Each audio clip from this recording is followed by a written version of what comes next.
Euh, vous m'entendez tous? Le marche. Je crois. Attends. Ouais.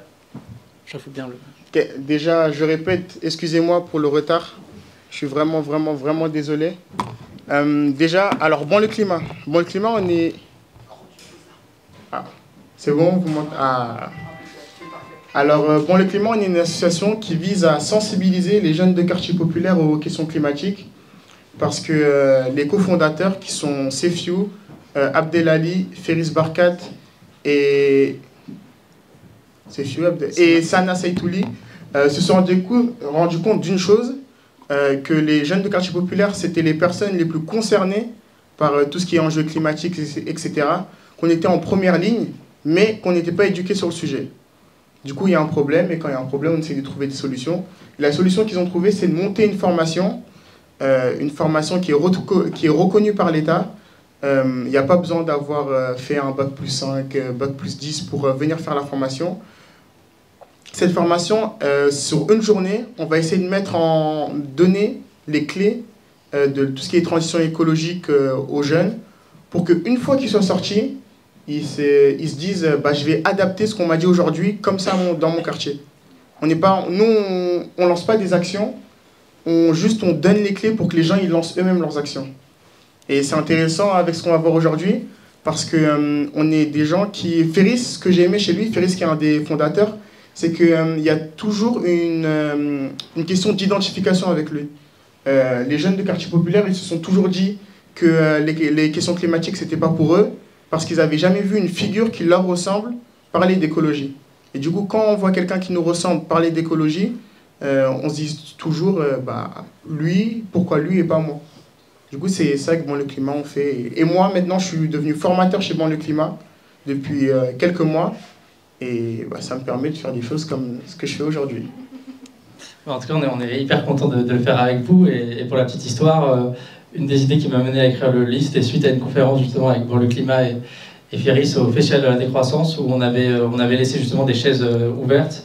Et pas mal d'enfants qui étaient dans le public. Et ce que j'avais trouvé extraordinaire, c'est qu'il y a plein de gosses qui étaient descendus du coup. Et comme on parlait en fait de manga, ils s'étaient sentis légitimes pour parler des mêmes sujets. Une petite fille de 11 ans, par exemple, qui était descendue pour parler de One Piece et du féminisme.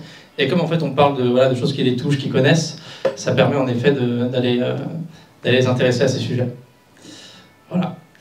Alors sur ce, on va commencer. Donc on a la conférence qui est en 3 parties. Une première partie qui sera en quoi les mangas sont la représentation de la société actuelle, et notamment des dystopies sociales et écologiques qu'on peut voir aujourd'hui.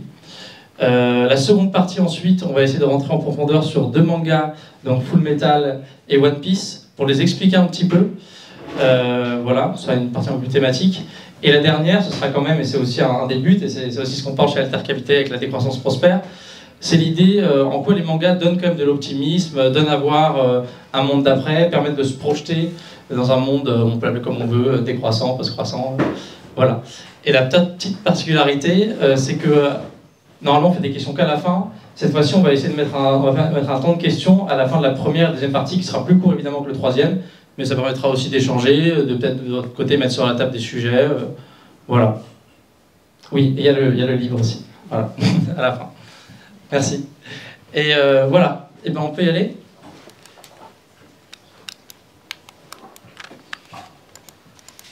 Ah. Merde. Ok. Ah non, c'est bon, je crois que je vais réussir. Ouais, super. Alors, la partie 1, du coup, donc, comme on le disait, la représentation de notre société capitaliste dans les mangas.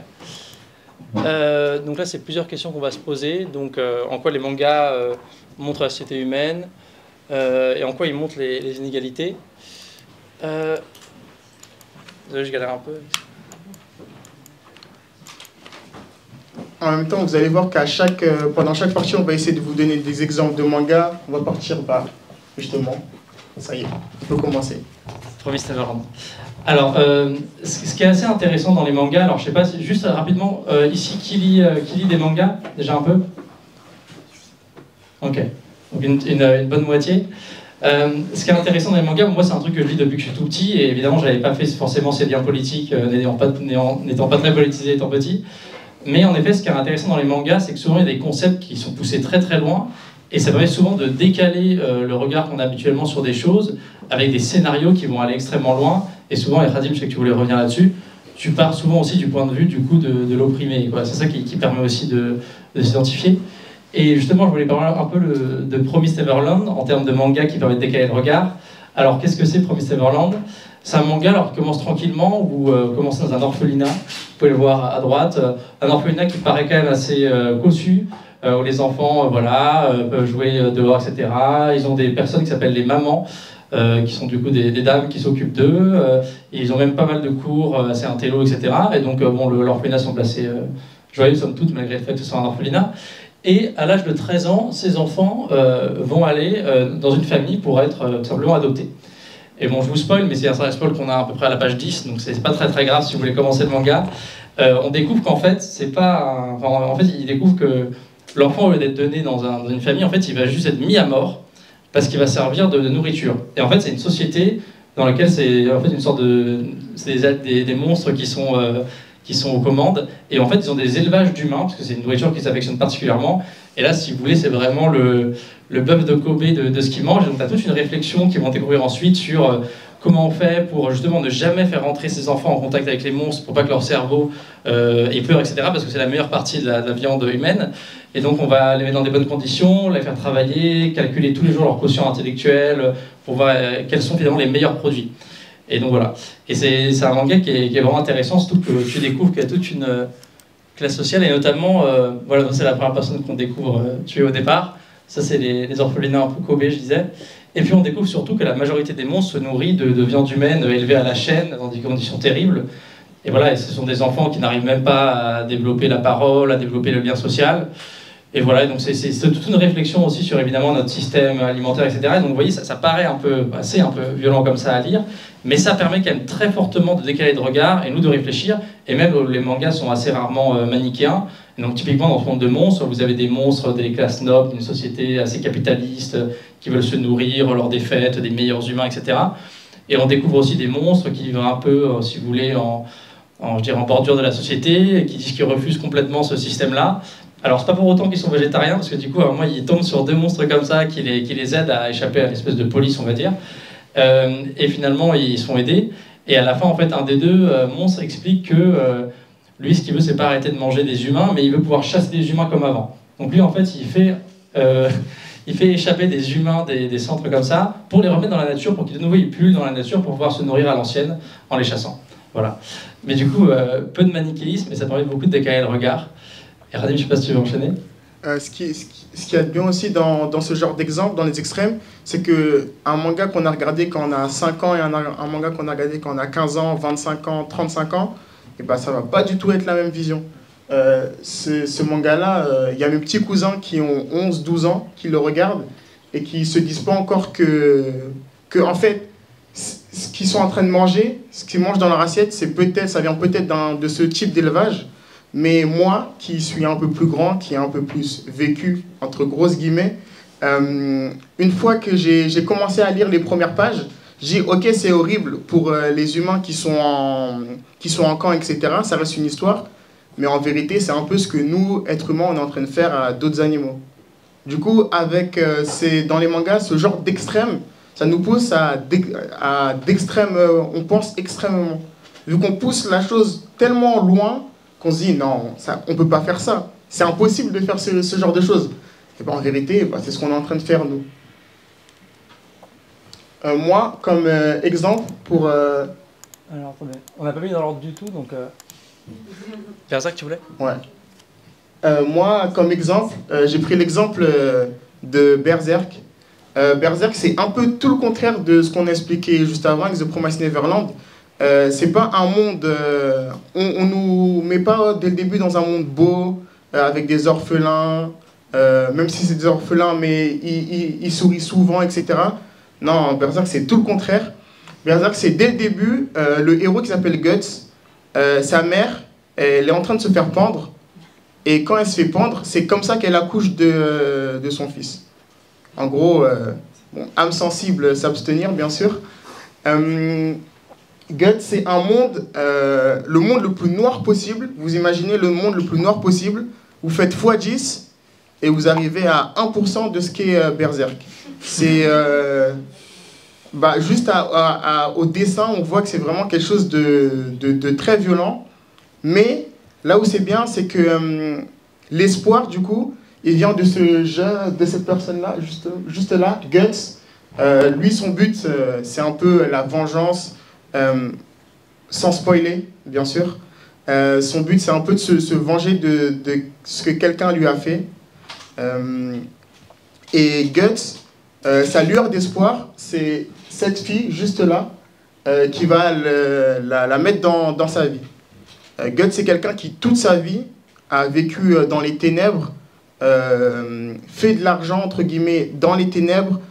Tout ce qu'il y a autour de lui, c'est que les ténèbres, mais l'amour pour une femme va mettre de la douceur dans sa vie pendant un petit art qui va un peu être en retraite. On va vraiment connaître, savoir pourquoi c'est un monstre, pourquoi cet humain est un monstre, mais savoir aussi que même si c'est un monstre, est-ce que quand on est destiné à être un monstre, on finit forcément par l'être? Est-ce que de par l'endroit où il est né, il a forcément l'objectif de finir comme ça? Il y a aussi, ce qui est intéressant dedans, c'est aussi les méchants. Les méchants, souvent, c'est ce qu'on appelle des apôtres, qu'on voit juste là. Les apôtres, ironiques, quand on les appelle les apôtres et qu'on sait ce que c'est un apôtre, de se dire que c'est les méchants. Les apôtres, c'est des gens qui ont un jour fait un pacte et ont dit j'enlève toute l'humanité que j'ai pour accomplir quelque chose. J'en ai un exemple bête. On dit que moi, je veux faire en sorte que l'écologie, ce soit le plus grand combat de l'univers.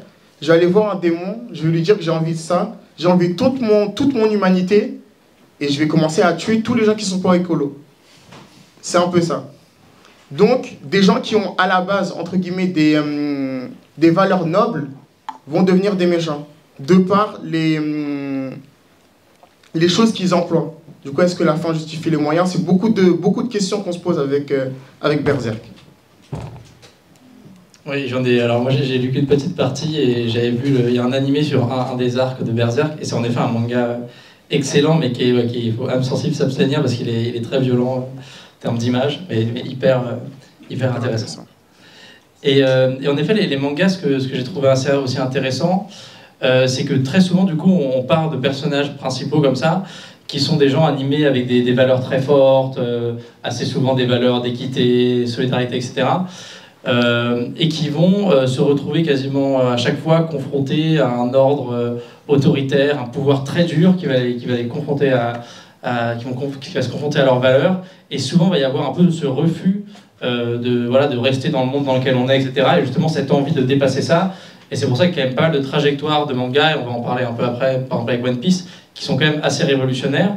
Et ça permet de réfléchir un peu à cet enjeu de révolution, notamment avec un manga Bleach, alors que c'est un des tout premiers que j'ai lu. Je l'avais lu après Dragon Ball, à l'époque où je l'avais juste trouvé cool, mais j'avais pas plus réfléchi que ça sur ces enjeux-là.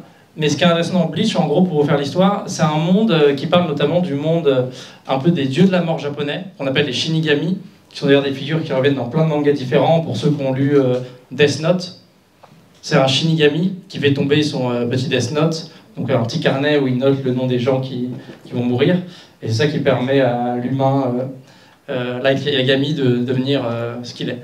Voilà. Et donc dans ce monde-là, du coup, de Bleach et Shinigami, si vous voulez, vous avez le monde comme d'habitude, et dans le monde, vous avez ce qu'on appelle des holos, ces sortes de fantômes assez agressifs envers les humains, qui sont en fait des âmes qui n'ont pas trouvé le repos, donc quelque chose qu'on trouve dans quand même pas mal d'endroits, des âmes qui n'ont pas trouvé le repos, et donc il y a des Shinigami, des dieux de la mort, si vous voulez, qui viennent sur Terre, qui les tuent, on va dire, pour qu'ils puissent finalement aller au ciel. Voilà. Et donc vous avez en fait dans Bleach au tout début une rencontre entre un humain, Ichigo Kurosaki, qui a perdu sa mère, tuée par un holo d'ailleurs, et une Shinigami qui va, pour plein de raisons, c'est un peu compliqué de rentrer dedans, qui va lui transférer ses pouvoirs. Et donc elle lui transfère ses pouvoirs pour qu'il puisse sauver sa famille, pour un acte de bonté du coup, sauf que évidemment c'est interdit dans le monde des Shinigami que de transférer ses pouvoirs à un simple humain.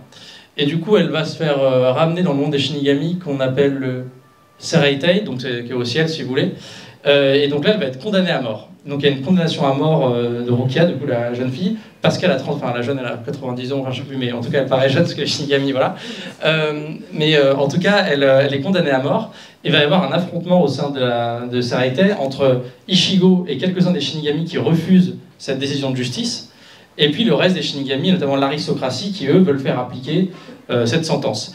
Et ce qui est hyper intéressant, c'est que le combat, si vous voulez, principal, parce que dans les mangas, on parle souvent de combats, etc., mais très souvent, les combats physiques sont agrémentés de sortes de combats verbal, de tirades. Il y a quasiment tout le temps une sorte de combat moral, et c'est celui qui gagne un peu aussi le combat verbal, il y a quand même un gros lien.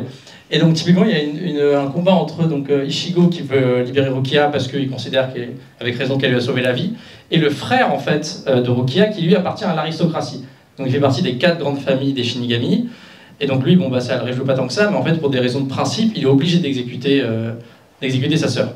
Et finalement, Ichigo va gagner le combat, et à la fin, la personne va le remercier en disant « Merci, j'avais les mains liées, en gros, mais tu m'as permis de le faire. » Et moi, ça m'avait pensé, ça du coup, en relisant le manga pour écrire le bouquin, à pas mal de conversations que j'avais eues aussi avec des gens qui sont dans des entreprises, notamment des grosses boîtes, par exemple des gens en charge de la RSE, qui en fait savent que comme leur boîte est sur une trajectoire de croissance, etc., ils peuvent absolument rien faire de significatif d'un point de vue écologique ou social, mais d'une certaine manière, le fait qu'il y ait des gens, type les soulèvements de la terre, etc., qui vont aller faire des actions, voilà, on s'en parle du sabotage, etc., c'est quelque chose quand même qui est d'une certaine manière une sorte d'allié. Donc vous savez, une sorte d'allié externe, radical, qui va pousser des choses, et dans ces grosses machines, alors la machine, moi les multinationales, je pense qu'on ne pourra pas vraiment les changer pour les raisons qu'on connaît, mais par contre vous avez dedans des gens qui aimeraient bien justement qu'il y ait des forces externes qui viennent bousculer tout ça, et j'avais trouvé ça intéressant, et ça répond aussi en partie à la question, faut-il faire la révolution de l'intérieur ou de l'extérieur? Donc j'avais trouvé ça intéressant en relisant Bleach. Ce qui est aussi bien avec Bleach, c'est surtout le fait que une fois qu'ils arrivent, on va dire, dans l'au-delà, ils se rendent compte que même dans l'au-delà, il y a des inégalités. Les gens qui étaient pauvres en bas sont aussi pauvres en haut. Nous, avec le climat, l'un des sujets qu'on porte aussi, c'est aussi des sujets sociaux, pour montrer que même dans l'écologie, on pense que c'est quelque chose qui nous concerne tous, on pense que ça nous concerne tous au même degré, on se rend compte que même dans ce genre de combat-là, il y a des inégalités. Et Bleach, il le montre. Il y a une jeune fille qui est morte pauvre, qui arrive dans l'au-delà en se disant que ça y est, le calvaire de ma vie, il est enfin terminé, c'est bon, je vais enfin pouvoir vivre au paradis. Elle va au paradis, mais on la met dans un ghetto, entre guillemets, du paradis. Du coup, même après la mort, sa vie, elle est toujours nulle, entre guillemets. Oui, en fait, il y a le centre avec les Shinigami qui habitent, qui est très propre, tout beau. Et vous avez 80 en effet quartiers tout autour. Et en fait, le premier quartier, c'est là où il y a les gens un peu riches. Et le 80e, c'est l'horreur. Et d'ailleurs, Rukia, la jeune fille, vient du 78. Et donc, du coup, certains essayent justement de sortir de leurs conditions en devenant Shinigami. Et donc, les plus doués dans ces quartiers-là, très violents et qui ne se font pas tuer. D'ailleurs, Renji et Rukia, du coup, les deux, ils arrivent à rentrer Shinigami, mais tous leurs amis d'enfance se font buter, en fait. Et eux, ils arrivent comme ils sont très forts, etc., spirituellement, ils arrivent à passer cet examen d'entrée et à rejoindre le monde des Shinigami. Il y a une sorte de... Du coup, comme ça, ils peuvent réussir socialement, quoi, à être transfuges de classe, un peu. Ouais, c'est un super manga. Voilà, je sais pas si tu avais d'autres pour la première...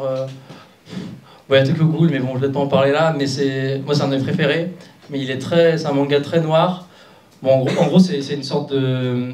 C'est un monde dans lequel c'est à Tokyo. Ça se passe à Tokyo.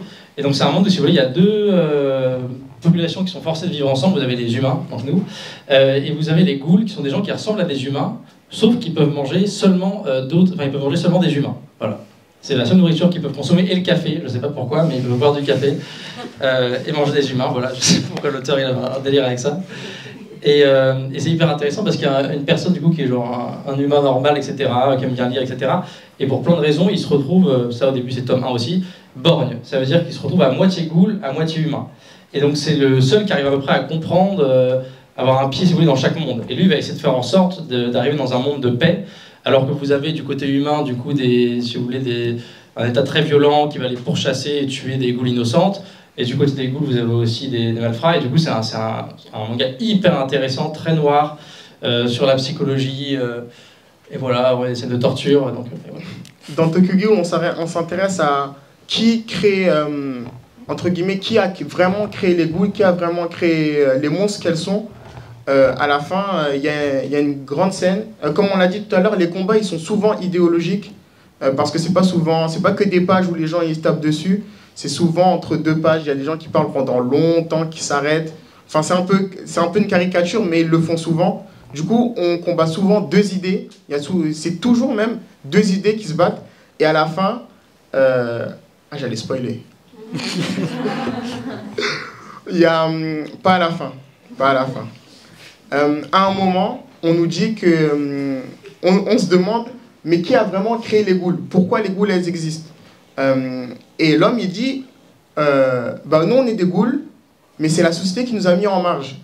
On aurait pu trouver une solution, on aurait pu faire les choses ensemble, mais vu que les ghouls elles veulent nous tuer, vu que les humains normaux ils veulent nous tuer, vu qu'on est mis en marge, nous on est forcés entre guillemets d'être comme ça. Du coup, toi, au lieu d'agir en essayant d'être un peu chez les humains, un peu chez les ghouls, non, viens avec nous parce que eux-mêmes ils vont pas t'accepter. Et c'est un peu ça, toute la complexité du manga. On se demande qui est vraiment quoi. On se demande si nous, on avait été à la place des gens normaux, les ghouls, on en aurait fait quoi? Moi, j'ai la réponse. Je leur aurais jeté des pierres dessus. Franchement. C'est un peu souvent des questions comme ça qu'on se pose, mais vu que c'est dans les extrêmes encore, on est obligé d'y réfléchir. C'est sûr qu'il y a des ghouls gentils aussi qui, par exemple, ils rejoignent au début un café avec des ghouls assez pacifistes qui, elles, en fait, on ne va pas dire ça comme ça, mais qui, elles, vont dans des ponts assez connus au Japon pour les suicides. Donc ils se nourrissent d'humains qui viennent de se tuer. Voilà. Ça, ils n'ont pas à recourir au meurtre. Voilà. Bon.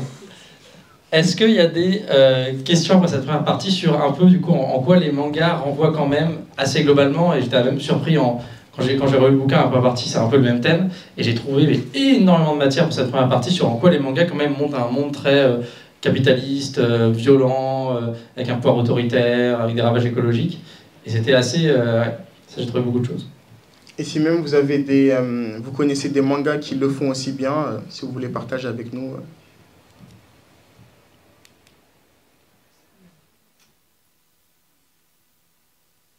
C'est une critique aussi de l'élevage industriel.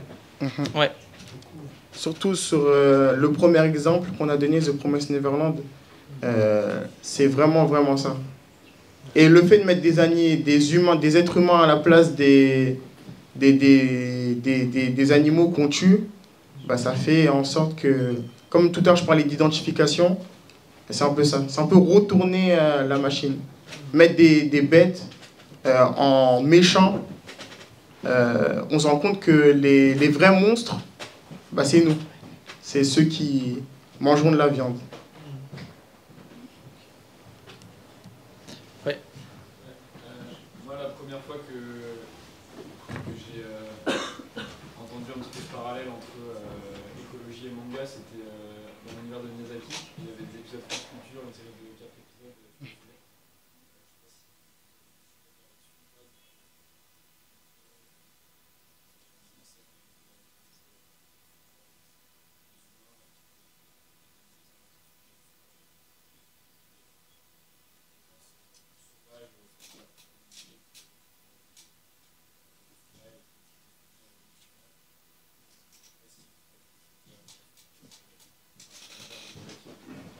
Alors oui, dans la présentation, je comptais parler de Nausicaa à la fin, mais en effet, moi, Miyazaki, j'imagine que pas mal de gens le connaissent ici, mais en effet, moi, c'est une des choses qui m'a beaucoup influencé petit sur les questions écologiques, parce que là, en effet, c'est des œuvres qui sont, et je crois, alors j'ai pas la citation exacte, mais que Miyazaki disait que Mononoke, c'était un film de propagande écologiste, voilà. Et lui-même, Miyazaki, en fait, quand il était, avant de faire les studios Ghibli, il travaillait à la Toei, et il était en charge du syndicat, donc c'était quelqu'un d'assez engagé, et en effet, Princesse Mononoke, c'est un film... magnifique, et qui en plus du coup a une des grandes qualités qu'ont beaucoup de films japonais et de mangas, qui est le côté non manichéen. Ça veut dire que d'un côté en effet vous avez la nature, avec Princesse Mononoke du coup, qui est avec les animaux et qui vont se révolter face à l'extractivisme, face à le fait que les humains détruisent la forêt. Voilà, et la nature va se révolter assez violemment, et elle va se révolter contre qui? Contre notamment les humains des forges, et donc en gros c'est une forge, c'est une sorte de petite industrie qui va consommer la forêt, etc. Sauf que dans les forges, c'est pas un grand méchant qui rigole avec un rire charismatique, mais c'est une fille qui s'appelle Dame Eboshi, qui est la chef du fortin, et en fait ses administrés, donc les gens qui habitent dans la forge, c'est d'anciennes prostituées et des personnes qui sont malades. Alors la maladie, je crois, n'est pas précisée dans Price Mononoke, mais beaucoup de gens font un parallèle avec ce qui s'est passé au Japon en 1913 à Minamata, où il y a eu une usine de produits chimiques qui s'est déversée et ça a créé énormément de morts et de maladies. Donc c'est un film superbe et qui en effet du coup rappelle cet enjeu écologique, etc. et comment la nature peut reprendre ses droits. Et puis en même temps souligne justement le côté social. Il n'y a pas les humains c'est des méchants, il faut les... Donc ouais, ce film il est superbe et le studio Ghibli... Ouais, donc tout à l'heure je reparlerai un petit peu avec Nausicaa, mais en effet c'est hyper intéressant. Et même sur la question du travail, du social, il y a Chihiro. Dans les exemples de... Vous m'entendez tous bien? Dans les exemples de films de Miyazaki, il y en a un qui est intéressant. Dans les mangas, on se rend compte vraiment vite qu'il y a vraiment eu un grand traumatisme de par les deux bombes nucléaires, Hiroshima et Nagasaki, qui ont vraiment traumatisé la société japonaise. C'est bien retranscrit dans un film d'animation qui s'appelle Le Tombeau des Lucioles. Le Tombeau des Lucioles, ça nous raconte l'histoire de deux jeunes rescapés des bombes. Et c'est d'une tristesse. Mais d'une tristesse. Franchement, c'est trop. C'est vraiment... Comme on l'a dit, les extrêmes, c'est un manga, quand il va vouloir nous faire retranscrire des émotions, il va le faire, mais jusqu'au bout. Un exemple à l'opposé, c'est un manga qui s'appelle Baki. Le but de Baki, c'est un jeune garçon qui veut être fort à la bagarre et qui va sortir dans la rue et se battre contre les gens les plus forts. Et une fois que tu as fini de regarder un épisode de Baki, tu as une seule envie, c'est d'être la meilleure personne, pas de sortir et de te battre contre les gens, bien sûr, mais tu as une seule envie, c'est de dépasser tes limites. Et à la fin du Tombeau des Lucioles, tu as une seule envie, je préfère pas la dire. Mais c'est ça qui est bien, toujours les extrêmes dans les mangas, etc. Mais on verra dans la dernière partie qu'il y a aussi du positif, et beaucoup de positif. Et je pense que s'il n'y a pas d'autres... Ah c'est bon, et après on passera à la deuxième partie. Ouais, moi j'avais un manga aussi qui m'a évoqué un peu ce que vous avez raconté, c'était Samurai Champloo, dans l'esprit minimaliste, une quête un peu spirituelle de simplicité, de contact simple aux choses.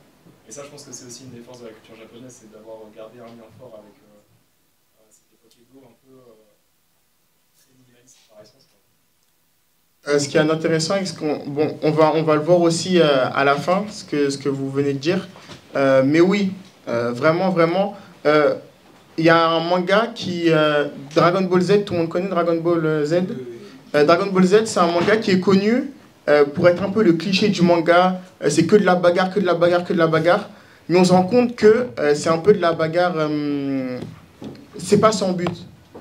Sangoku, il veut être l'homme le plus fort du monde.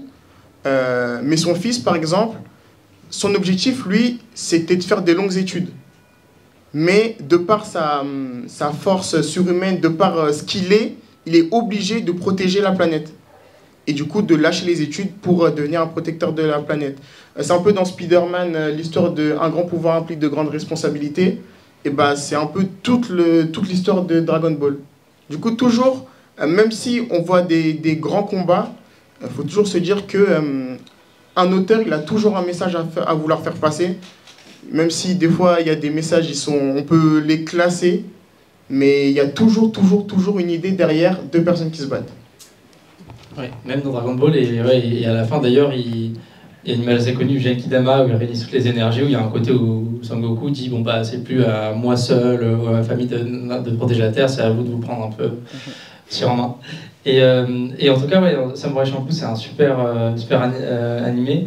Et c'est en effet, c'est un concept où il mélange une époque historique à chaque fois avec un style de musique. Et dans Samurai Champloo, c'est l'époque Edo avec du hip-hop.